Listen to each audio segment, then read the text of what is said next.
Peter here with Iconic. Just wanted to start the webinar and go over some thoughts, some things that I've been thinking about for the past week or so. I touched on a little bit of it in chat today, and I'm really just going to have just more thoughts on the layout that open for comments and suggestions tomorrow, if you guys have any. So the whole reason why I started this room was to help other traders. Obviously, this room will never be a primary source of income. It's really not even at this point a secondary source of income. I just love teaching. Okay, but I'm at times I'm having difficulty going from being a trader and doing what I do to being a teacher and try to teach what I do. And like I said, try to, protect you guys from the bad trades and staying safe. So it's kind of been bothering me the past week. I've been pretty quiet in chat. So, I kind of, reached out to a couple of the guys that I've known for a while. We used to do a little Google chat. That used to be our chat room, was Google Chat. And they kind of laid everything out on the table as far as, where I am, why do I feel I changed a little bit or a lot with my calls, or why am I being conservative? And it's, we came to the conclusion that, I'm taking on too much of responsibility to protect your capital. And like I said today, that's not good for any of us. So for those that know me over the last year or so, you guys know I used to make some really begging calls. They weren't risky, or they more risky than the average rate, especially if you follow my stops. But I kind of gotten away from that again, and this is the second time, that I've caught myself slipping backwards. So, for the new guys in the room, don't worry. Okay, I'm still out on the line. Make sure that you guys are protected and taken care of. I don't call out reckless trades, okay?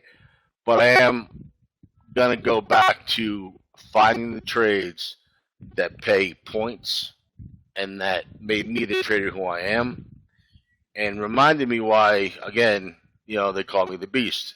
And, a couple people mentioned that today, Chicago Lou, JB, Eric C's been very helpful.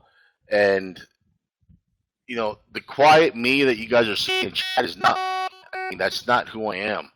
So I kind of put myself in the shell.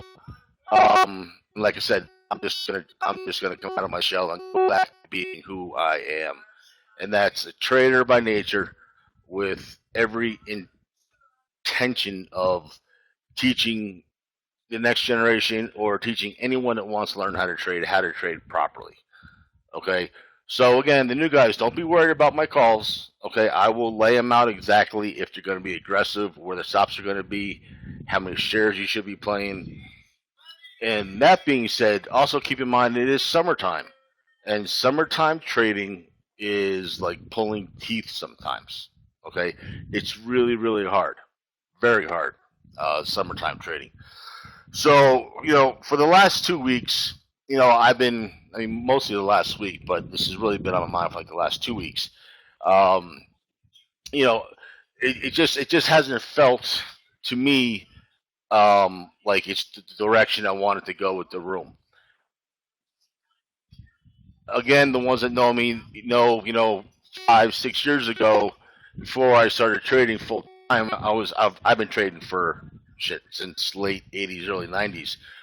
But I used to buy and sell restaurants, and I put together some phenomenal teams over the years.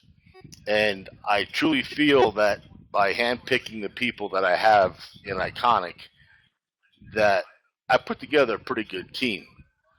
And we are only as good as our team. So it's my job to lead, my job to teach you guys. But as Bama said today, we got a pretty powerful, very strong room, okay? And we got people with passion, and that's what was the key ingredient that I wanted in the people that I accepted into Iconic, was having passionate traders. If you have passion, there's nothing going to stop you, okay? So we have a great team. It's just up to me to direct it now in the right way that I feel is going to benefit everybody. So by me being true to myself, making my calls, and being the trader that I am, because again, I am a trader. I'm not a BS marketing guy. I don't put on some kind of circus during a trading day.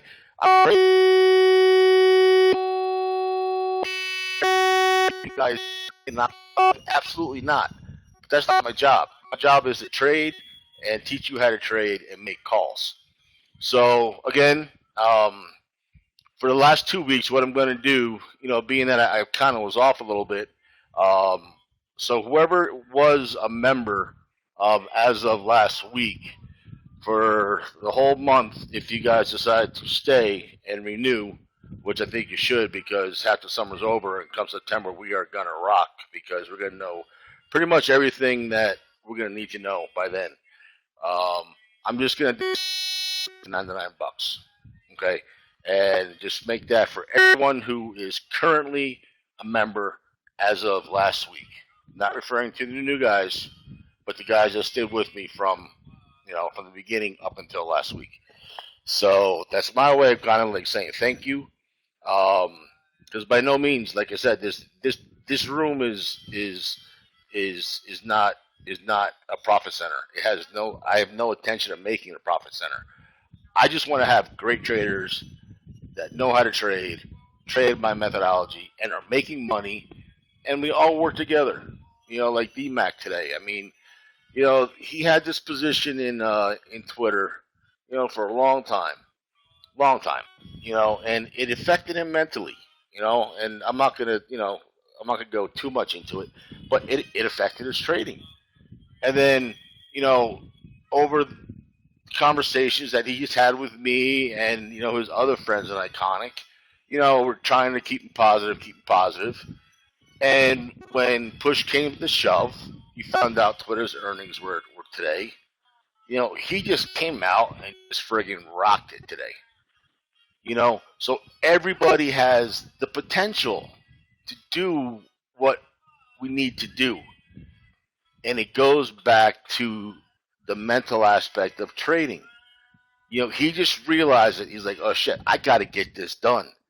And when you believe that you can do something and you know that you have to get it done, the mind is so powerful.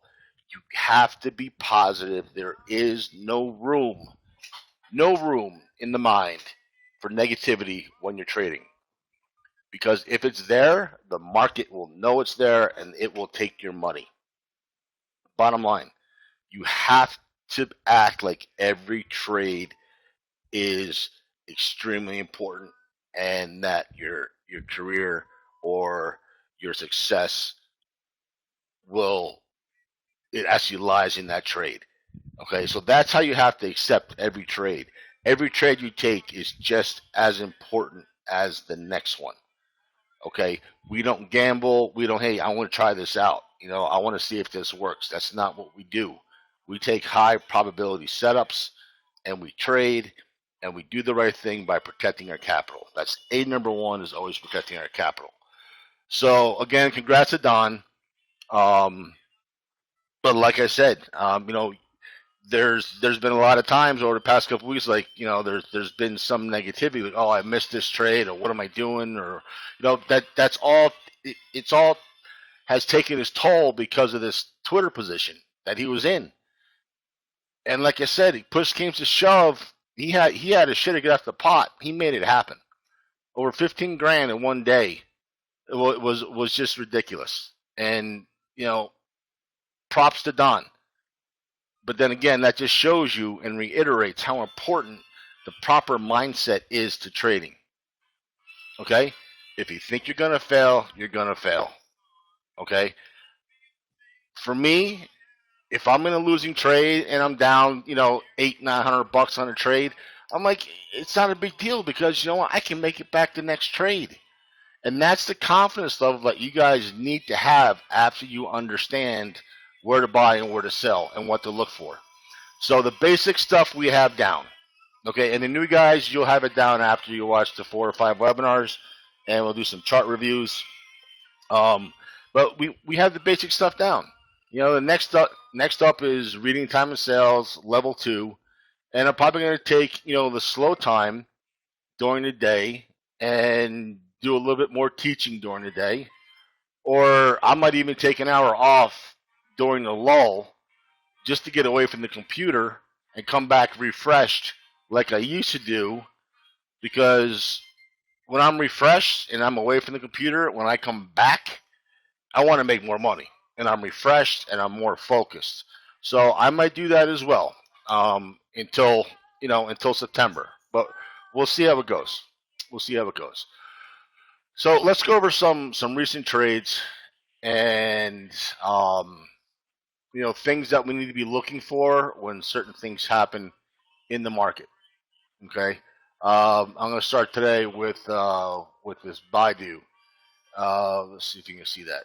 All right, so there's the Baidu.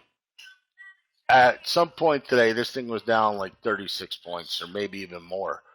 And I told you guys, I'm like, there's going to be a point sometime where this thing is going to give us an opportunity, and it's going to retrace some of the moves. Okay, so when you have a stock that's overextended on earnings or any kind of news that's down huge, you have to expect at some point it's going to make a run. Okay, you have to anticipate that. And I called this. I mean, it didn't make a huge run, but it really went from 160. It made a nice 4-point run to 4, 6, 8, 10 minutes. I mean, and it was a no-brainer. So on this Baidu, made a nice run into the close. You can see the moving average crosses. You can see the volume coming in. Okay, you can see the higher lows being put in, and right here is where you should have went long. Okay, just because you had the volume, it's going into the close. It's put in its low over here. Never even came back to retracing it. In fact, it made a new low and it held the 163s. Made a higher low and held. Moving average cross. Then you got this nice candle right there where you could have taken this thing long and got 3 or 4 points out of it. Because, like I said, all these things are what professional traders are looking for. And that's why at the end of the day, when I used to have someone else in the room, I always used to get risers and fallers from a different platform, because I would look for these stocks that were down big or up big, and I play them in the last hour into the close. I'd either look to short them, or I would look to buy them on a Momo play, just like this Baidu today. I mean, I called this, I predicted this. This always happens, guys. It's simple things that are going to make us points, okay? And I can't be afraid to call them. I can't be afraid to enter them. I found myself over the last week, making a couple trades here and there without alerting the room because, it was Amazon or it was Biogen, and, the thing moves in points. But like I said, that's not me. That's not fair to you. I just need to go back to doing what I do, and that's trade. And that's trading with passion and taking advantage of what the market gives me. So when I do make my trades, they're based on the premise that other professional traders will be making them as well. not the amateur traders, because the amateur traders will get chopped out. And that's going back to the midday chop right now. That's what we have in the summertime. It's midday chop. There's been absolutely zero follow through. So in essence, we really shouldn't be trading unless it's news or a parabolic fade or a parabolic spike up. But other than that, there has been no follow through midday. So size accordingly, and keep that in mind. But this call, this was predictable. I mean, we knew that this was going to happen, and we have to take advantage of these moves. We have to. I mean, even if you wanted to short it, you had a double top right here. You could have shorted it, but I wouldn't have done that because I knew. I mean, even though it would have been nice, okay, I was waiting for the run, and you never knew. Here it is, 2:00 or 3:00 when that move was going to come. So I would rather miss out, on a scalp and wait for the real move when the stock's down 30 points. So that was Baidu for today. Just you have to anticipate the moves and be ahead of everybody else. Like Teva yesterday. Teva, this was a phenomenal play for whoever caught it. Okay. And I know, one trader got caught up in it because he was expecting it to fade. But if you look at it, okay, he kind of made a little ABCD pattern, okay, and then it broke out right here with this elephant bar. So you have the moving average cross right here, which you guys all know by now is my confirmation signal, followed by higher lows, followed by an elephant bar, okay? And if you look to the left, it broke out, okay? It broke this previous resistance right here. So this, again, was a stock in play all day, and you have to anticipate two things. They're either going to ramp it into the close, okay, or they're going to fade it into the close, okay? And what they tried to do a fake breakout to the downside, and then they ripped it, okay? So, I mean, it actually got me stopped out too because, you can see I was waiting for the short, okay? The volume came in. I got short there. I got stopped out there. What I should have done was immediately flip my position because I knew at that point that they were going to rip the stock higher into the close because it was a stock in play. They trapped the shorts, and they just ripped it. And if you got in around 70, you got a nice 2 points out of it at the time that, 4:00 at, 2 points. Simple. And it probably would have got stopped out of here, but you re-enter right here. Right as soon as this high gets taken out, you re-enter. Or you re-enter here on the moving average cross. Okay, this was another trade where we have to anticipate the move happening because the stock's in play, and stocks in play at the end of the day, if they're up, they usually get ramped up into the close, or if they're down, they usually bring them down into the close. So again, you got to anticipate those moves, and that just was ridiculous because you didn't even see what I was just pointing at. So you heard the audio. So anyway, here's the Teva. Here's the chart. Now you see the chart. It was on another screen. This is the area where you should have went long. Okay, I got stopped out here looking for the short. It was a fake breakout. This is where I covered. I should have gotten long right here, rode it all the way up. I would have got stopped out of here. Should have re-entered right here on this moving average cross. Okay, so even if I did that, I re-entered at 70.50, I would have got a 1.5. Anticipating the moves before everybody else is important. And that's just going to come with screen time, guys, and experience. So that was another example of stock in play with a move that we all should have anticipated happening. Up or down, but the move would have happened. So here is, I'm actually going to let you see it this time. There you go. Here's ESPR. Okay, this came out. I don't know. It was yesterday, day before yesterday, when REGN got the news with their, I don't know, their cholesterol drug or whatever. So ESPR sold off. Okay, and the reason why I have this up here, okay, because I used to play these falling knives, okay, or I used to play the parabolics all the way up. Those are the ones where I lose the most money, so I stay away from them now up until this point, okay. And this happens more often than not. So you will get a falling knife, okay, and the ones that like the risk probably would have bought this right here. As soon as this low was put in, you probably would have gotten long and rode it all the way up. And that's great, guys. If that's your style of trading, go for it. That's awesome. But for me, what I do now on these things, I look for it to come back, test VWAP, okay, reject VWAP, and then take the short. Because all the emotion is gone at that point,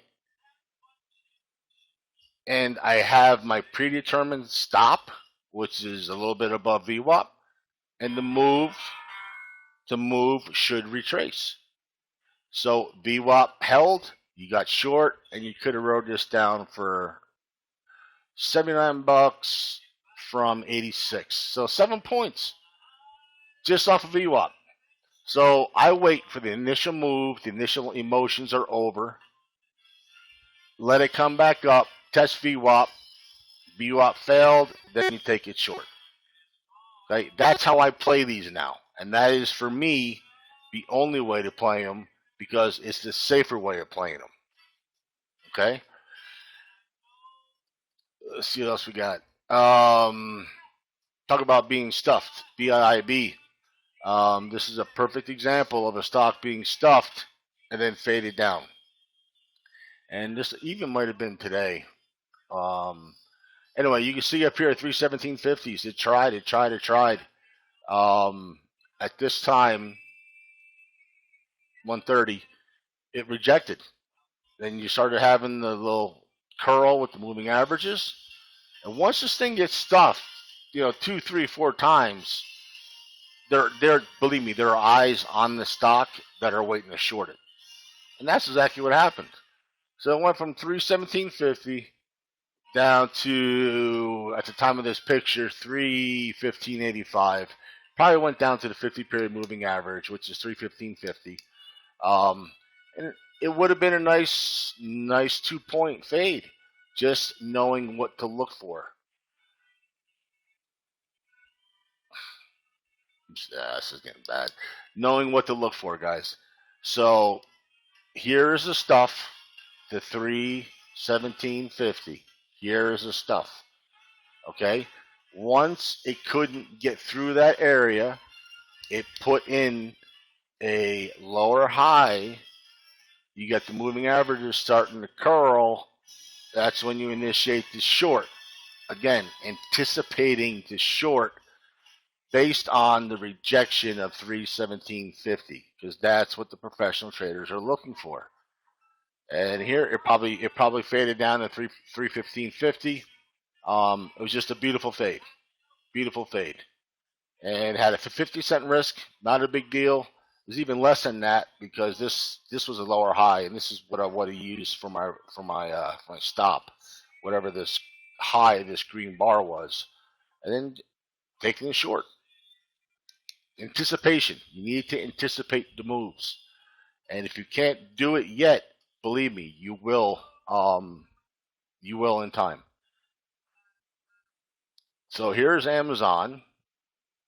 Okay, let's make sure I get it on the right screen for you guys. This stock has been paying me really nicely over the past couple of days. Okay, I drew my lines. I'm drawing my lines for the new guys, as well as myself, because they actually reinforce my premise for staying in the trade or taking myself out of a trade. So the aggressive traders, you can see how important this previous line, this previous close, that's what this dotted line is. All day it was acting as resistance. Never broke it. Okay, you could have got a nice short here for about 2 or 3 points. Okay, but you look over here to the left, you know, you got congestion, you got support, so that's probably where you would have taken it off for a quick scalp. Came back up, just kind of grinding away.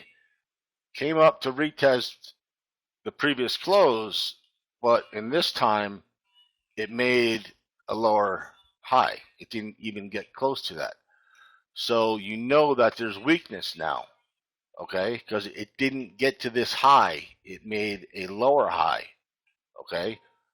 So if you were an aggressive trader, you could have shorted it right here, okay? Even though you have the support right here, you could have shorted it right there, okay? I did not. I waited for the moving average cross. I tried to get filled. I wanted this to clear, okay, which it did, and then the thing just snapped. And then I finally got filled roughly, I'm guessing here, 526.50. And then I covered here at like 524 or something like that. It was a nice trade, but it should have been up here. I have a tendency of not hitting the bid, which I need to start doing. And but like on Amazon, you got a $60, $80, $90 spread sometimes. And if you're wrong, before you know it, you're going to be, 2 points down. So anyway, Amazon was nice. And you can see the key levels of support and resistance that were broken, that were laid out for you. And if you look here, okay, this is where you had previous support, and that's exactly where I covered. Okay, just a beautiful trade. These lines are important because they will train your eyes to look to the left to see what's to the left of the price movement that's on the right.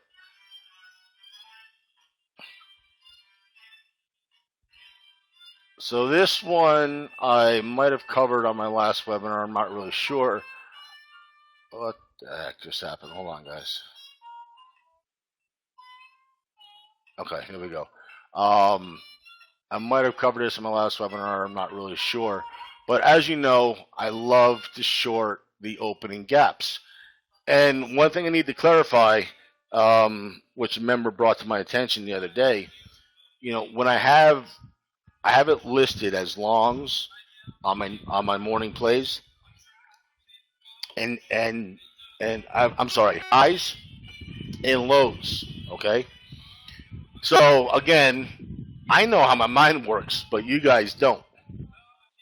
When I say, the highs, those are the ones that I'm looking to short at the open. Those are the ones I'm looking to fade at the open. Okay?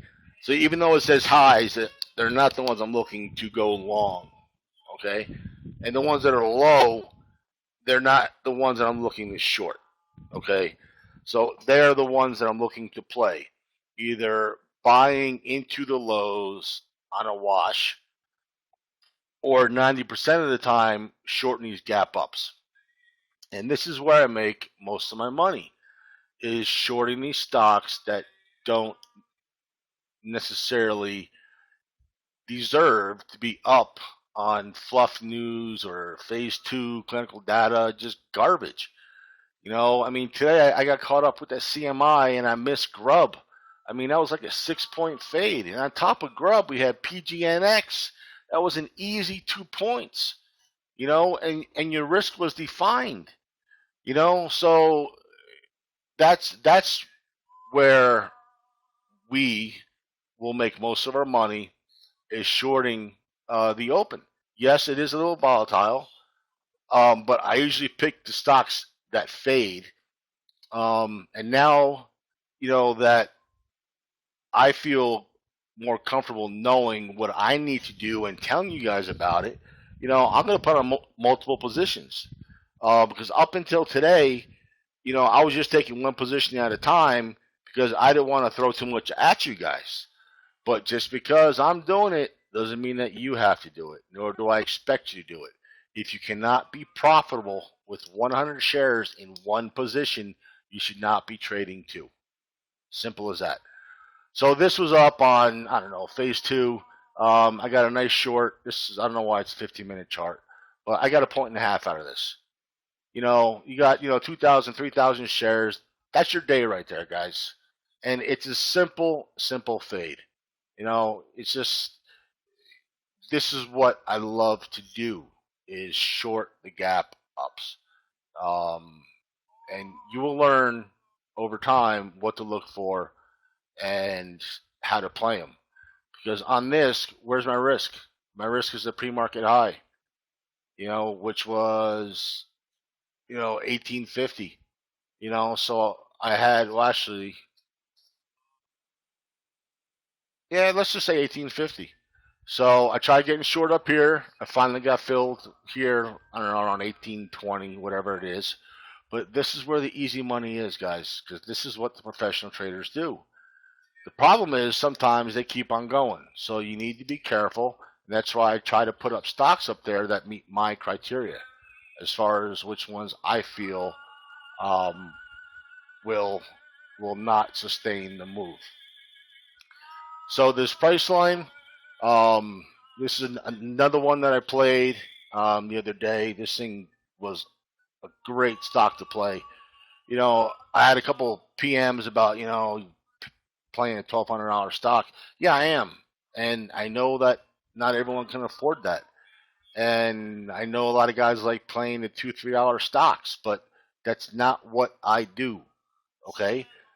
The methods that I trade will work with the $8, $9, $10 stock, okay? But they also work with the higher price stocks. And for me, the higher price stocks are easy to read. There's less rookie traders in these stocks, and they're just usually just print money if handled correctly. So here, I went long.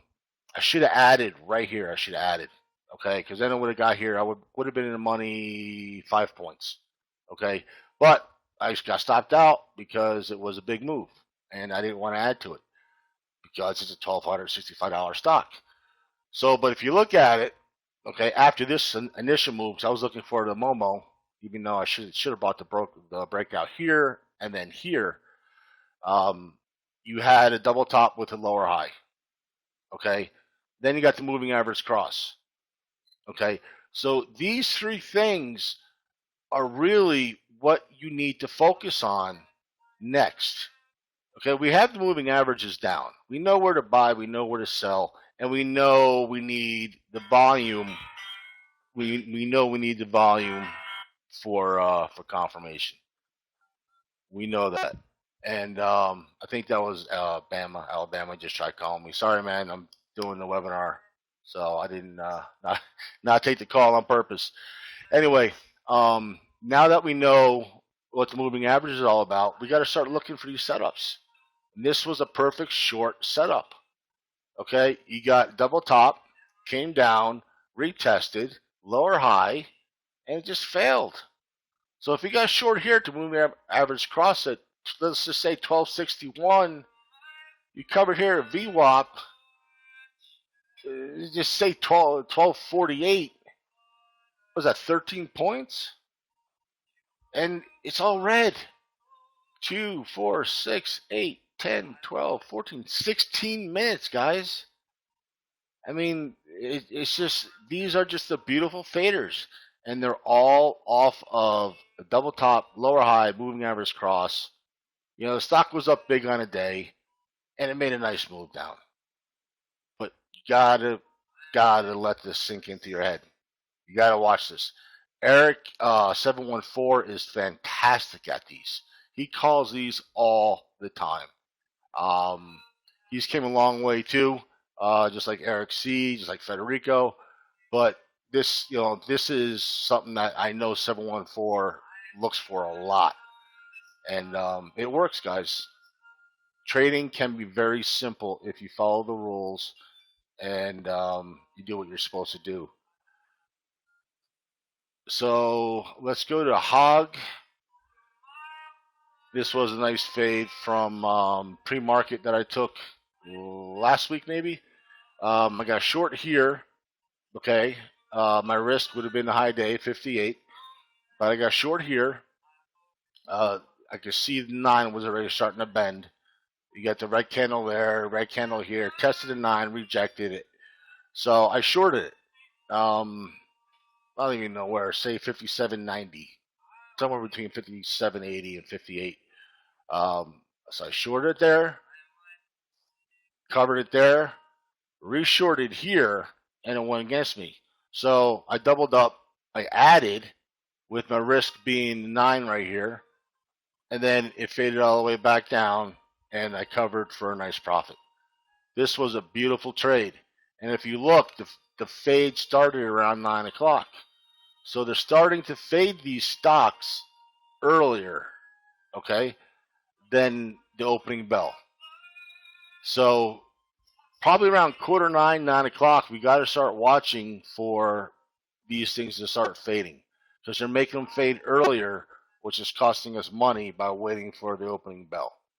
Okay, but this one, why I took it, it had a predefined risk.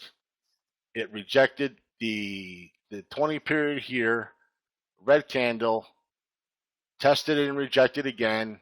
I went in short, moving average cross, just confirmed it, and then it went all the way down. So shorted again, doubled up, wrote it back down. It was just a very, very simple trade.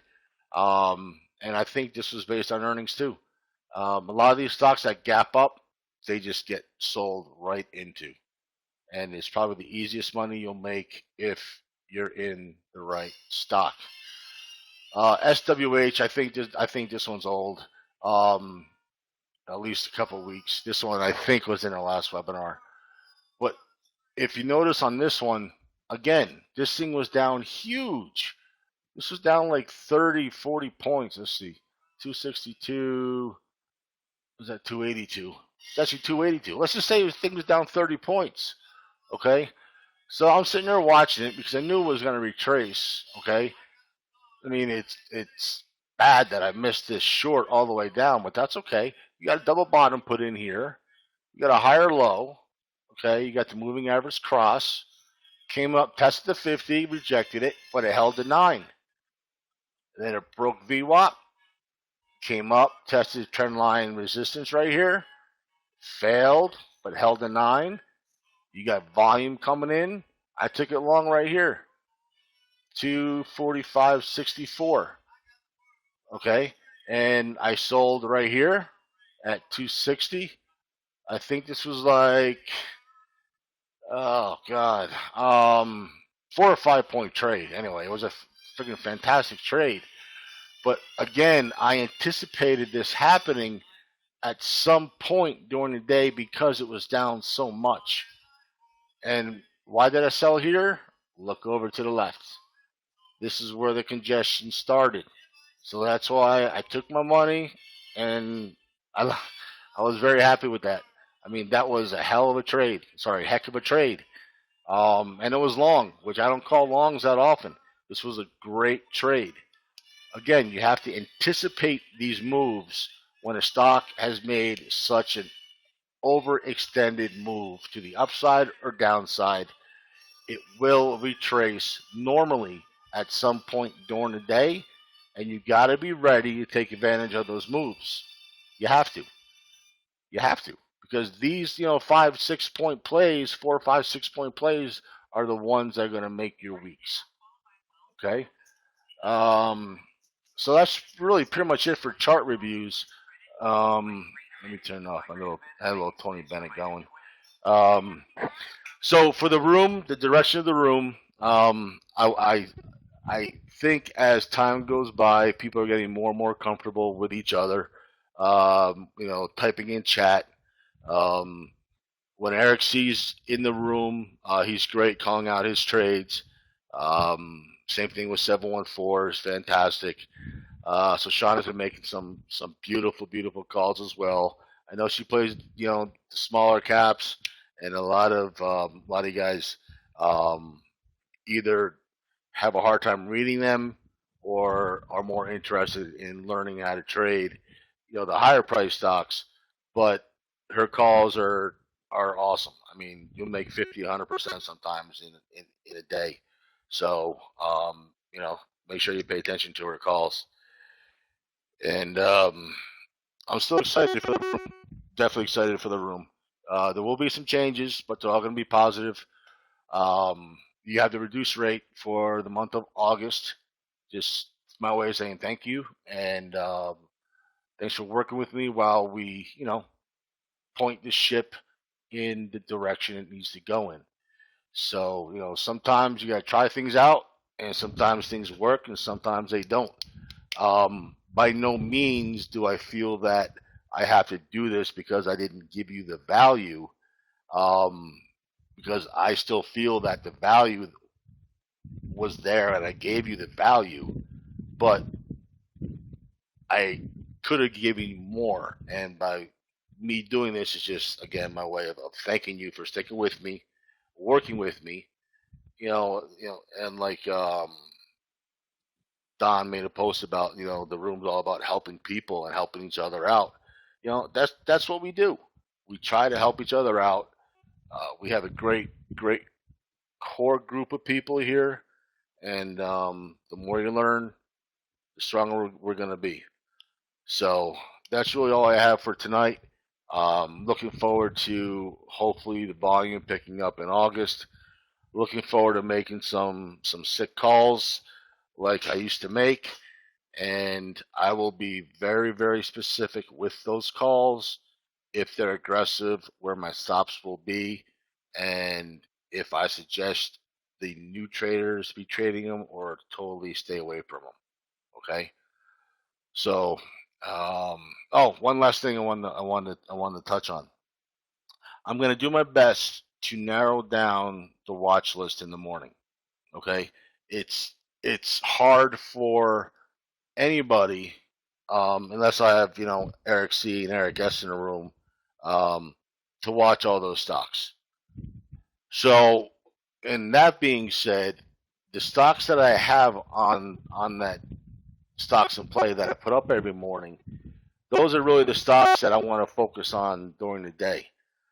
What happens is when they're not making the move at any particular time, I'll start flipping through charts and I'll take those stocks off my radar, and then I will miss the big moves. Okay? So I'm going to stick with the stocks that I have on the stocks in play, and I'm going to dedicate all of my screens, with the exception of 2 charts, to those stocks. And it may be an hour, it may be 2 hours where nothing's happening with those stocks, that I'll take those 2 charts that I have open for other things and I will be scanning. But going back, I always, at the end of the day, when I get done doing what I do, when I get back home after the close, I go through the stocks that I had in play, and they always made a move. And we're missing the move. The big moves we're missing. So that's just because we're looking for other trades for the immediate satisfaction instead of waiting for the right trade. So I'm going to try to focus it down, narrow it down, focus on 2 or 3 stocks to watch during the day. And then if something else happens, I have 2 charts. We'll pull it up if it's a parabolic or whatever. But we need to focus on the stocks in play and wait for the big moves.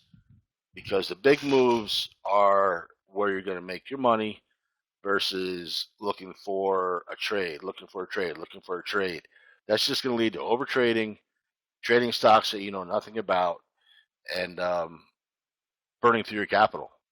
And you don't want to be doing that, especially in the summertime. All right? So again, thanks for everything, guys. And have any questions, please reach out to me or send me an email, either way. And I will see you at 6:30 tomorrow morning. Have a good night, guys. Thanks again.